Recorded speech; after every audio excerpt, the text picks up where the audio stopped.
या ठिकाणी आगीची घटना घडलेली होती. कशामुळे आग लागली? काय काय नुकसान झालंय? मला मुख्य अग्निशमन केंद्रामध्ये 3 वाजून 3 मिनिटांनी 3 वाजून 4 मिनिटांनी कॉल आला.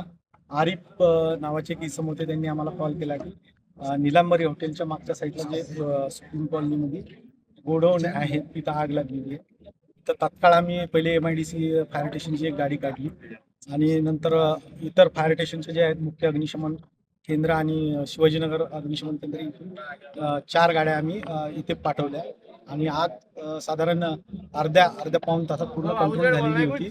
आता सध्या कुलिंगचं काम चालू आहे आणि तसेच याबाबत मी जिल्हा आपत्ती व्यवस्थापन अधिकारी रावळ सरांना यांना माहिती दिली. स्ट्रॉंग रूमची सुद्धा गाडी इथं पाठवण्यात आलेली आहे RDC मॅडमांच्या आदेशानुसार. आणि, आता सध्या तरी कुलिंगचं काम चालू आहे. सर नेमकं काय काय नुकसान या आगीमध्ये झालेलं आहे? काही जीवितहानी वगैरे आहे का काही? जीवितहानी तर काही नाही आहे आणि गाड्या मल्टीपर्पज आमची जे ब्राउझर आहे 12,000 लिटरचा एक प्रवीण 12,000 लिटरचा एक टँकर आणि बाकी 3 यांच्या ट्रीप असं एकूण 7 मोटर पाणी लागलेलं आहे.